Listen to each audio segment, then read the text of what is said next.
일본 제철 관련 불안하세요? 포올 이야기 해볼까요? 라는 건데요.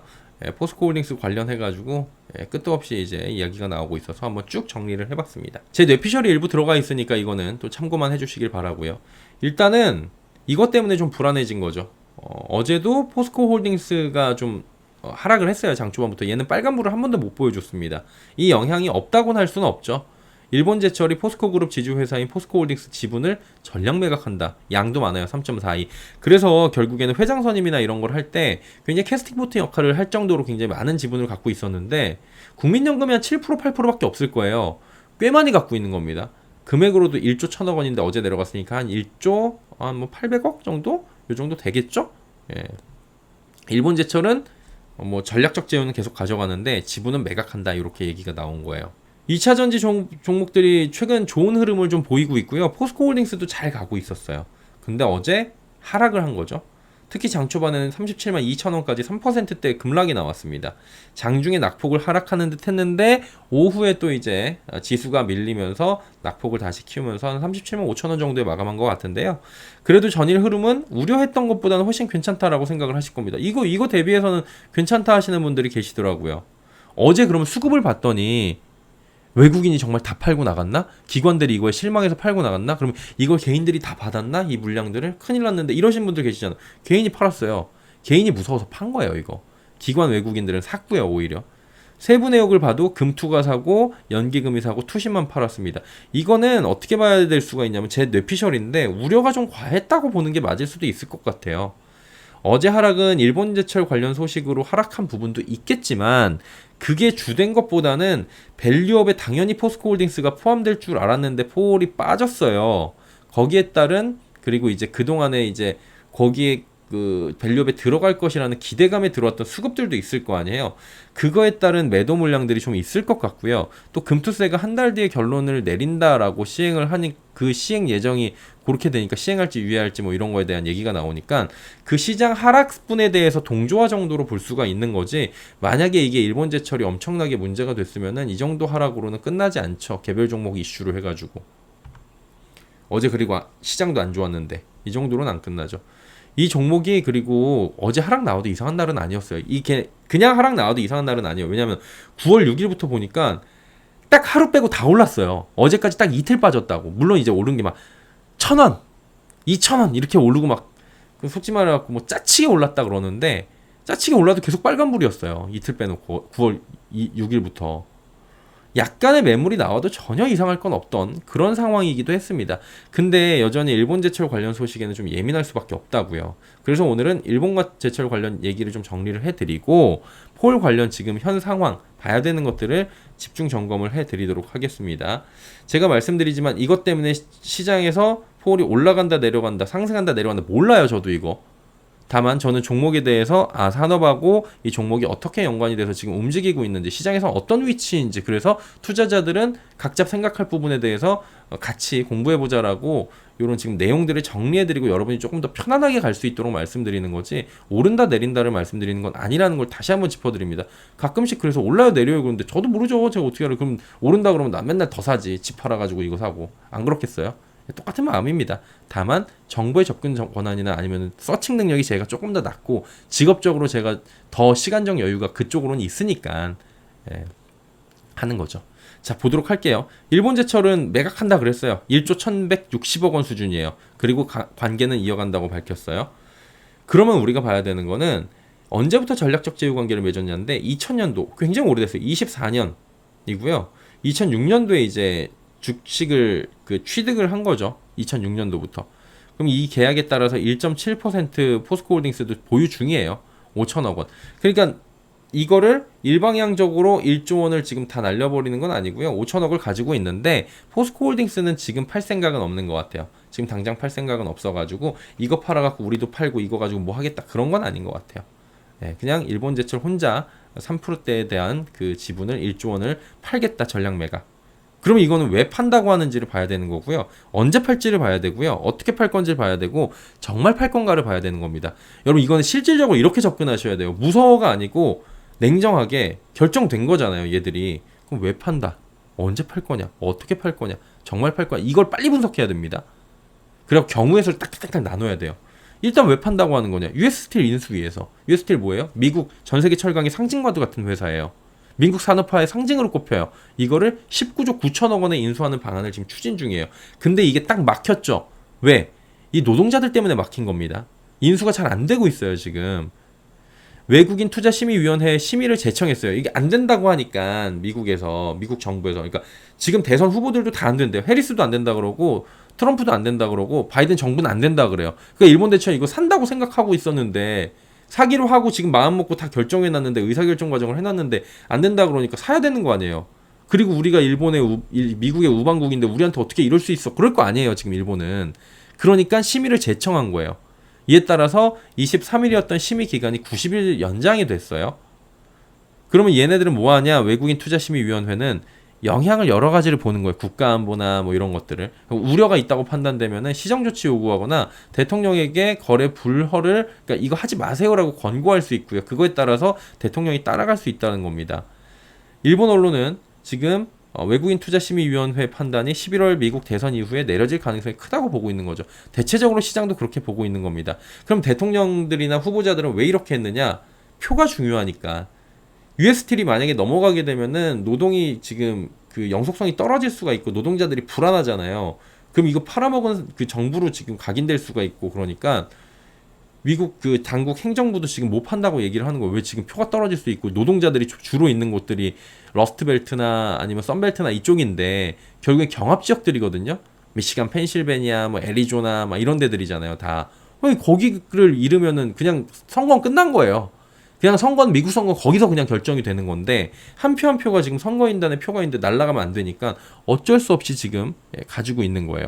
그래가지고 이 선거가 끝나면은 표심의 눈치를 볼 필요가 없어지기 때문에 그때는 입장을 바꿀 것이라는 예측들이 지금 있는 겁니다. 그래서 외국인 투자심의위원회가 이 대선 이후에 내리는 결정에 따라서 인수 일정은 좀 결정될 것이라고 예측할 수 있고요. 만일에 인수가 불발된다면 그만큼 돈이 필요 없기 때문에 지분 매각을 안 할 수 있다고 가정할 수 있는데 아무래도 이건 할 것이다. 이렇게 보는 측면들이 굉장히 좀 강한 것 같고요. 결국에는 이제 UST를 매수하든 뭐 하든 간에 새로운 투자를 모색할 수 있다. 그래가지고 매각은 기정사실이다. 그러면 언제요? 지분 매각 시기는 언제로 보면 돼요? 이거 할 것 같다라고 보는 게 차라리 편하고 지분 매각 시기는 뭐예요? UST 인수 가부가 결정된 이유가 될 거고요. 매각을 한다면 시장가로 풀릴 일은 없고 블록딜을 통해서 임자를 찾을 확률이 상당히 높아진다라는 거죠. 그리고 이게 일부에서는 지금 ADR이라고 하는데 예탁증권이라고 하는데 이게 그렇게 큰 영향이 없을 것이다라는 얘기들도 지금 나오고 있어요. 그래가지고 블록딜을 통해서 나오거나 아니면 ADR을 통해서 이제 매도 물량이 나오게 되면은 본주에는 영향이 크지 않을 것이다. 이런 얘기들이 지금 시장에서는 다양하게 나오고 있는 거죠. 그리고 이거 얼마에 샀는지를 지금 유출을 해보면은 가격을 한번 유출을 해보자고요. 비싸게 샀으면 안 팔 거라고 생각을 했는데 그건 아니더라고요. 2006년 10월에 27만 원 정도니까 한 27만 원, 30만 원 사이에 샀으니까 현재 가격보다는 싸다. 그렇게 손해보고 파는 건 아니다. 그러면 지분 매도를 처리한 명분은 크지 않다라고 지금 볼 수가 있을 것 같고요. 그렇다면은 결국에는 블록딜로 나오거나 뭐 ADR 형태라면 ADR 형태로 그냥 판매가 되는 그런 부분들이 매도가 되는 그런 부분들이 나오는 거겠죠. 통상 해당 종목의 가격대가 매력적인 가격이라고 본다면 만약에 블록딜을 한다면 ADR 형태가 뭐 하는 게 지금 시장 영향을 얼마나 줄지 모르겠는데 블록딜을 만약에 극단적으로 한다고 하더라도 블록딜로 인한 단기 영향이 올 수 있긴 한데 업황에 대한 문제가 없고 뭐 시장 상황이 꺾인 게 아니라면 단기 충격입니다. 보통 경험해 보시잖아요. 할인가 정도까지 내려갔다가 다시 지금 회복을 하는 모습들이 좀 있는 거죠. 그래가지고 오히려 추가 매수 기회로 잡는 투자자들이 많다라는 부분들이 나오고 있는 거고요. 혹자는 이걸 다 포홀이 뭐 자사주로 매입해서 소각하라고 하는데 그거는 뭐 사실 현실적으로 어렵죠. 예. 현재 포홀에 그래서 사업 구조나 기타 상황 등을 고려할 때 블록딜로 이걸 만약에 나오면 받겠다는 곳이 충분히 나올 수밖에 없는 상황이 지금 펼쳐질 수밖에 없다라는 게 지금 분석들이 나오고 있고요. ADR 형태는 뭐 별거 아닐 것 같다 이렇게 보는 것들도 있는 것 같아요. 그래가지고 신규 투자자라면은 그때까지 기다린 다음에 블록딜 소식이 뜨거나 아니면은 이 일본 제철에서 일정을 발표를 하고 뭐 그렇게 되면은 불확실성이 다시 올라오겠죠. 어떻게 그런 얘기가 나오겠죠. 그때까지 지금 기다렸다가 싸게 살까? 이런 고려를 할 수도 있겠죠. 신규 투자자라면. 그러면은 이 경우에는 지금 현재 주가하고 비교해 블록딜 가격이나 요게 지금 발표되는 시점의 가격이 어느 정도의 차이가 있을지를 좀 고려를 해보면 되는 거고요. 결국에 이거는 펀더멘털에 문제가 있는 것은 아닌 거잖아요. 얘네들이 뭐 그 사이가 안 좋아져서 그런 것도 아니고 경영권이 문제가 생기는 것도 아니고 그냥 얘네들이 투자 목적으로 들어왔던 것들을 투자 목적으로 빼고 이제 다른 곳에다 돈을 넣겠다는 거니까 불확실성은 있긴 한데 굉장히 심대한 문제는 아닐 수 있다라는 거고요. 본질은 뭐냐면은 포스코홀딩스 지금 나아지고 있냐 이거에 대해서 답을 투자자 스스로 만들어야 되는 거죠. 그렇다면 지금 봐야 되는 것은 무엇이고 어떤 것들을 봐야 되는지 그걸 짚어보는 게 중요할 것 같아요. 그럼 밸류업에서 좀 빠지긴 했는데 자사주 대량 소각이 아직 남아있는 상황입니다. 이거 2026년까지 소각을 계속 한다고 했으니까. 근데 뭐 밸류업에서는 이번에 빠지니까 실망 매물이 좀 나온 거고요. 그리고 이제 철강을 봐야 돼요. 양 날개는 철강이랑 2차 전지인데 철강 매출이 지금 안 좋았잖아요. 계속 부진한 이유는 중국이었어요. 근데 중국이 최근 대규모 경기 부양책을 발표하면서 호재를 좀 만나긴 했는데 이게 뭐 얼마나 대단할 것인가 이거에 대해서는 좀 지켜봐야 되지만 결국에 부양책은 그 부동산 경기 살리기 어디 중국의 부동산 철강 업황이 어려웠던 것은 중국 부동산 경기 부진에 따른 게 굉장히 컸습니다. 구형 철근 물량이 소화되는 기간에 철근 생산량이 전년 대비 40%가량 감소했고요. 비수기임에도 불구하고 철근 재고가 6월 말 대비 27% 감소했다는 자료도 나와 있어가지고 재고들이 좀 소진이 되고 있고 철강 가격이 이제 바닥을 찍어가지고 더 이상 내려가긴 좀 어렵다. 그럼 반등할 일만 남았다 그러면은 지금 가격이 바닥대가 아닐까라는 얘기들이 나오고 있고요. 중국의 철강 감산 소식까지 더해지는 등 철강 산업의 바닥론이 솔솔 올라오면서 포월의 주력 캐시카우가 개선 조짐을 보이고 있다라는 것이 지금 한 가지 이슈가 될 수 있을 것 같고요. 지금 보면은 여기 오토가 좀 있긴 하지만 이 기업은 어떤 기업이에요? 철강과 더불어서 2차 전지 소재 풀 밸류체인을 구축하려는 기업으로 핵심 사업으로 평가받는 기업입니다. 그러니까 2차 전지가 어떤 그 두각을 더 나타내야 되는 게 맞는 거예요. 지금 지금까지는 기대감으로 올라왔던 주가가 실제로 열어보니까 더디고 생각보다 매출이 안 나오고 있고 그러다 보니까 그리고 캐짐이 오고 그러니까 계속해서 주가가 밀렸던 건데 리튬 가격도 하락하고 이게 다시 핵심 사업으로 부각이 돼야 되는 부분이 있는 거죠. 예. 특히 리튬 사업에 대한 구체적 수치 확보나 이익 확인의 가시화가 좀 필요한 건데 그래서 포스코 아르헨티나 염호 리튬이 생산 가시권에 들어온다. 요걸 좀 봐야 된다는 거죠. 염호 리튬 1, 2 공장이 있는데 1단계 공장 걸림 막바지고 하반기부터 연간 수산화 리튬 25,000톤 생산 예정이다. 이건 전기차 60만 대에 사용할 수 있는 규모다. 라고 지금 얘기들이 나오고 있어요. 내년 2분기에는 2단계 공장까지 준공이 되면은 아르헨티나 리튬 연간 생산 능력이 총 5만 톤으로 전기차 120만 대 분량으로 늘어나게 되고요. 28년도까지 10만 톤 규모까지 단계적으로 생산량을 증가시킬 지금 상황입니다. 1단계 공장 준공으로 포스코는 한국으로 리튬을 직접 조달할 수 있는 공급망을 확보할 수 있게 된 것으로 보이고 있고요. 전기차 배터리 패권을 두고 미국과 중국의 갈등이 격화되는 가운데 비중국산 리튬 확보는 시사하는 바가 상당히 크겠죠. 지난 3월 컨콜 당시에 램프 없이 시작된 필바라 램프 솔루션 1공장 가동이 시작이 됐고 2공장 9월 가동 예정. 이제 했을 거예요, 이거 두 자릿수 마진 기대하고 있다고 컨콜 당시에 얘기를 한 거예요. 요건 이제 컨콜 당시에 쭉 얘기했던 것들인데 요건 이제 우리가 확인을 좀 해봐야 되는 거죠. 올해 2천억 원, 내년 8천억 원. 이건 이익은 아니고요. 매출이에요. 매출을 기대한다고 밝혔고요. 리튬 가격을 그때 당시에 통한 계산인데 그때보다 가격이 조금 더 내려갔어요. 그럼 매출이 줄어들 수 있겠죠. 이런 것들을 내가 가진 종목이라고 긍정적으로 볼 필요가 없고요. 빨리빨리 확인을 해야 되는 겁니다. 그럼 리튬 가격이 바닥 찍고 올라간다? 그러면 또 다시 상승할 수 있는 구조다. 이 부분은 결국에는 시장의 관심이랑 업황 회복 뭐 이런 것들에 따라서 그리고 실제 수산화 리튬 생산이 얼마나 돼가지고 숫자가 언제 빨리 찍히느냐 이게 지금 관건이다라는 거죠. 그리고 이제 중국 탄산 리튬이 FEOC로 지정이 됐잖아요. 포스코 리튬은 결국에는 몸값은 올라가요. 예, 이거는 뭐 확실한 겁니다. 2025년도부터 이게 본격적으로 제재가 들어가니까 본격적으로 부각이 되는 건 이런 반사이익은 내년 정도겠죠. 해당 종목은 보수적으로 그 증권가에서 평가를 하잖아요. 포올은. 왜냐하면 철강도 좀 그렇고 막 그러면서 2차 전지도 수익이 잘 안 나고 그렇게 하는데도 불구하고 2차 전지 부분의 본격적 실적 기여가 매출은 내년, 이익은 2026년 좀 동일하게 보고 있는 거예요. 보수적으로 봐도 이 정도로 지금 증권가에서도 보고 있는 리포트들이 나오고 있다라는 거고요. 분기 영업이익의 전망도 4분기의 저점을 보수적으로 증권가에서 예상을 하고 있습니다. 그러면 저점 찍고 턴이 늦어도 지금 4분기다 이렇게 증권가에서 보고 있는 거죠. 여기다가 이제 새로운 광산 이뿐만이 아니라 아르헨티나 움브레모이르토뿐만이 아니라 칠레 쪽에도 지금 공개 입찰이 들어가 있고요. 호주도 그렇고요. 새로운 광산에 투자하려는 상황이고 이게 그냥 포스코 측에서 직접 밝힌 거예요. 저렴할 때 확보해가지고 리튬 생산량 늘리고 기업 가치를 늘려가지고 줍줍하는 전략 이런 것들이 지금 나오고 있는 겁니다. 자, 이런 것들을 보셔야 되고요. 자, 수급 여쭤보신 분 계신데 수급적으로 보더라도 8월부터는 개선세가 좀 보이더라고요. 8월 1일부터 9월 25일 기준으로 해갖고 개인이 4,953억 원 팔았고요. 외국인이 1,581억 원 샀고 기관이 3,428억 원 샀고 연기금이 653억 원을 이렇게 산 지금 수급이 확인이 되는데 개인이 많이 팔았어요. 8월부터.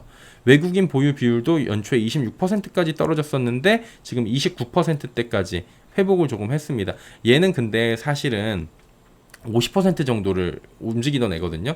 그리고 제가 가끔씩 요거 기간 분석이나 이런 걸 해드리는데 외국인 보유 비중이나 이런 것들은 심층 분석을 좀 조만간에 다시 한번 콘텐츠로 해드리도록 하겠습니다. 이걸 다 하기에는 시간적인 여유가 지금 없어갖고 요 정도에서 마무리하고요.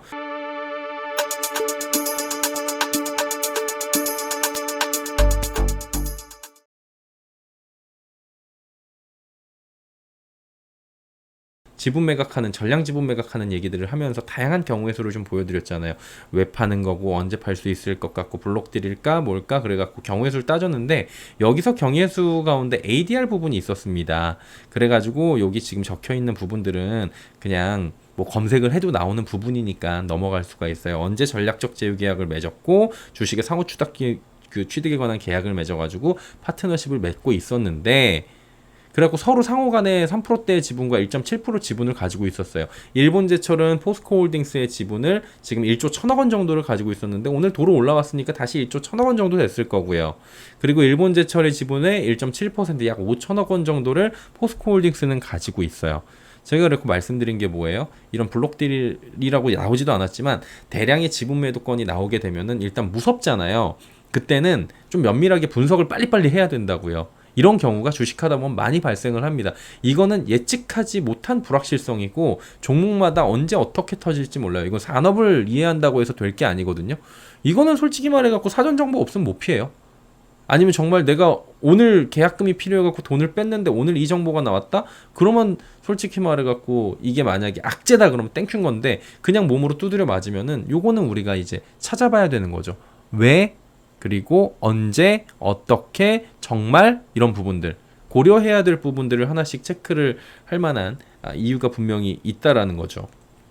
그래서 여러 가지 경우의 수를 조금 전 방송에서 전해드렸고요. 그리고 이제 한 가지 더 확인을 해볼 게 포스코 지분을 ADR로 가지고 있다라는 얘기가 했는데 ADR 생소하신 분들도 계실 거예요.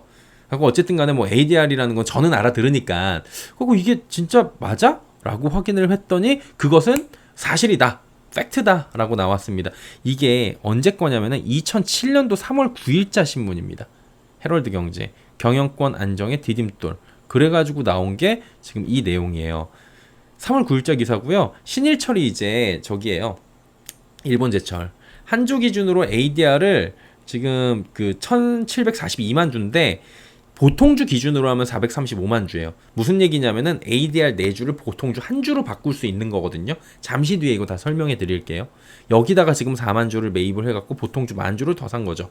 예, 그렇게 돼가지고 지금 436만 주 정도를 가지고 있다라는 거고요. 취득 신고 가격은 382달러였습니다. 그래서 이거 평단가도 나와 있었어요.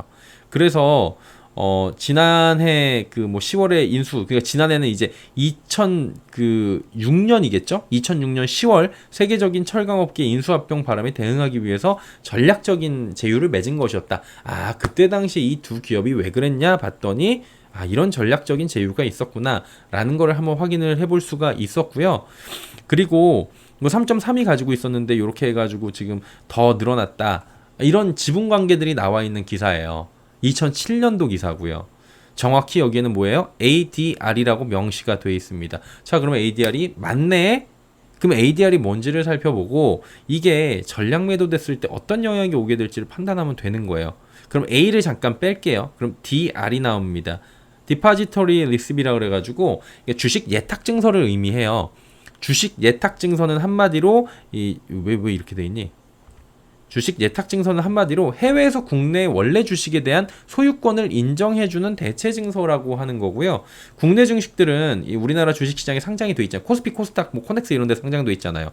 그럼 해외에서 투자 유치하기 위해서 주식을 해외에서 발행하고자 하는 경우가 있는데, 그럼 나스닥에서 직접 상장을 할 수 있는 방법들도 있겠죠. 쿠팡처럼. 근데 DR을 이용해서 할 수도 있다는 거예요. 외국의 예탁기관이 해외 현지에서 증권을 발행하고 유통하게 해갖고 그러니까 원주는 우리나라에 있는 포스코 원주죠. 원주하고 상호 전환이 될 수 있게 해주는 대체 증서를 발행을 하는 거예요. 이 증서는 이제 보관을 하고 있는 거고요. 이게 주식 예탁 증서라는 거고 DR이라고 하는 겁니다. 예컨대 뭐냐면은 미국에서 한국 주식을 유통시키는 경우에 원 주식 자체는 유가증권의 국외수송, 언어, 관습 여러 가지 이런 차이로 문제가 생길 수 있잖아요. 그 수탁기관이 투자자를 대신해서 원 주식의 보관이나 주주권에 이르는 모든 거를 대행하고 기업은 DR을 발행해갖고 유통을 시키는 개념으로 가는 거예요. 그럼 DR은 새로 만든 게 아니라 그쵸? 시가총액이 포함이 돼 있는 개념으로 보면 되는 거다. 그래갖고 요걸 바꿔갖고 여기로 오면 이 시가총액이 돌아가는 거니까 무슨 의미인지 아시겠죠? 장점은 뭐겠어요? 해외에서 자본을 유치하기 위해서 해외 금융기관으로부터 자금 빌리거나 외화표 시채권 발행 이런 자금을 조달하는 게 아니라서 이자 부담이 없어요. 그리고 이게 종류가 여러 가지인데 그 종류는 DR의 종류는 여러 가지가 있는데 그거는 오늘 안 할게요. 그것까지 하면 너무 복잡해지니까. 그리고 이자 부담이 없다. 그리고 국내에서 어떤 이유로 증자나 금융기관으로부터 차입이 어려운 경우가 생기긴 해요. 기업별로. 그럼 해외에서 DR 발행도 가능하긴 해요. 국내에서는 그래서 주식으로 자금 조달이 어려운 회사들이 DR로 해외에서 자금을 조달하는데 그 뭐 흔한 경우는 아니고요. 이거는 통상적으로 건실한 기업들이 DR을 발행해가지고 지금 해외에서도 이렇게 융통을 하고 있다라는 거예요. 미국에서 DR을 발행하면 ADR입니다. 이제 아시겠죠? 자, 지금부터 잘 들으세요. 디파지터리 리시비 앞에 A가 붙어요. 아메리칸 디파지터리 리시비 되면은 ADR. 전 세계에서 발행되는 거는 글로벌이 붙어갖고 GDR. 그리고 유럽에서 발생되는 거는 EDR. DDR은 우리가 옛날에 점프 뛰던 거. KDR은 한국에서 유통되는 외국 기업의 주식 예탁 증서. 그래갖고 KDR도 있어요. 외국계 기업들이 우리나라 들어와갖고 이제 디파지터리 리스트 만들어가지고 하는 경우도 있습니다. 그러면은 우리가 궁금한 거 그럼 ADR이 얼마나 있냐잖아요. ADR이 그 KB금융지주, 포스코, LG디스플레이, 한국전력, 그라비티, 뭐 KT, 신한금융지주, SK텔레콤, 우리 좀 있대요 이렇게.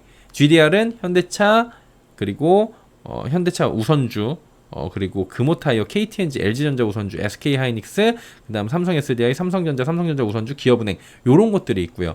그래서 이제 ADR도 있고 GDR도 있고 각 기업. 근데 어떤 기업들 같아요? 다 큰 기업이죠. 우수한 기업들 우리가 우량 기업으로 알고 있는 회사들인 겁니다. 위에 보면 그러면은 ADR에 포스코가 포함되어 있어요? 안 돼 있어요? 있죠.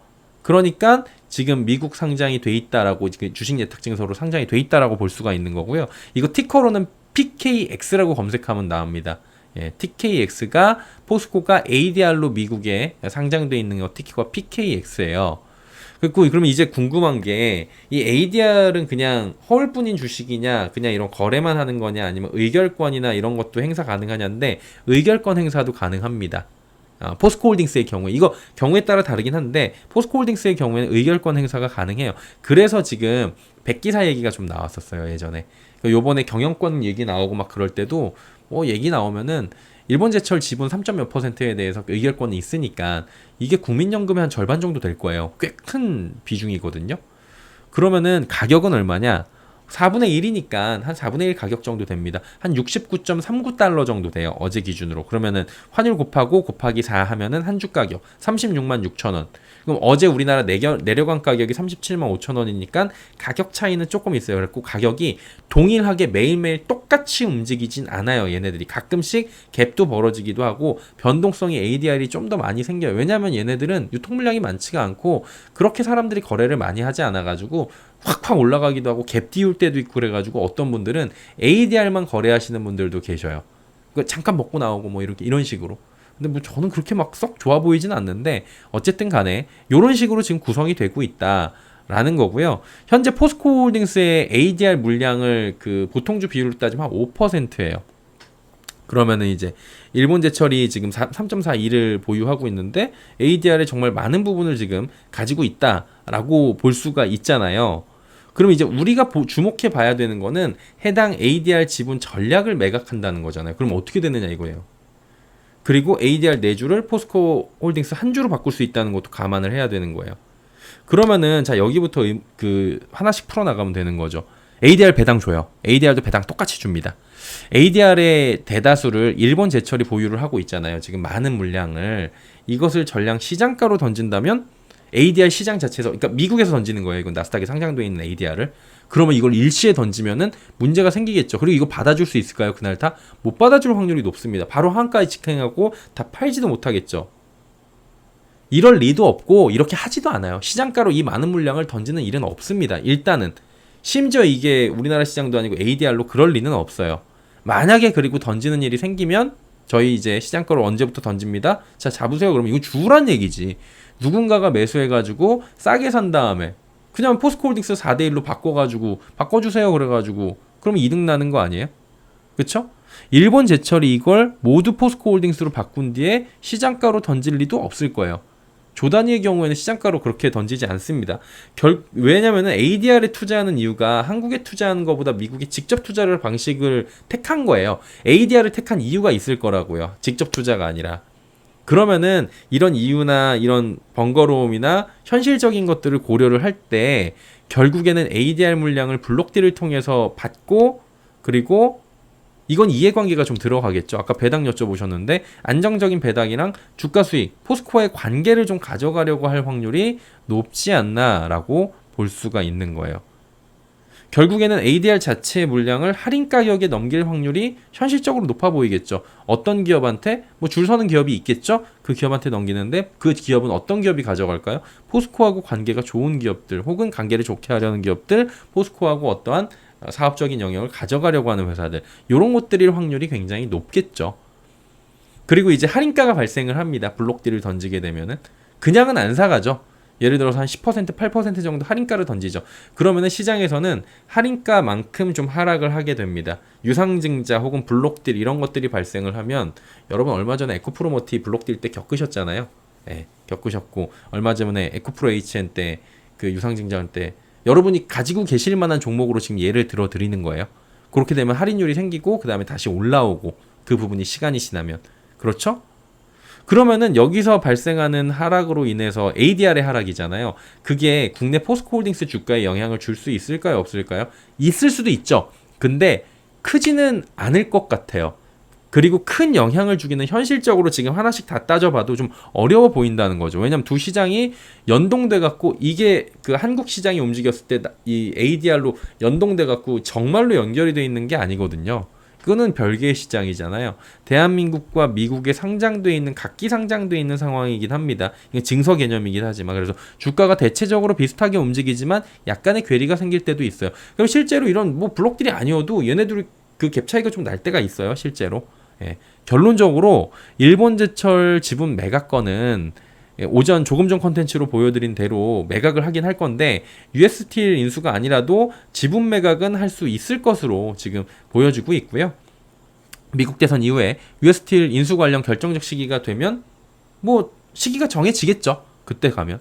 그럼 그에 따라서 이 ADR 부분을 블록딜을 해서 처분을 할 확률이 상당히 높을 수밖에 없는데 현실적으로 그러면은 블록딜을 하거나 뭐 여러 가지 그 지분 매각 방식이 이루어질 거라고 우리는 예상을 해볼 수가 있고요.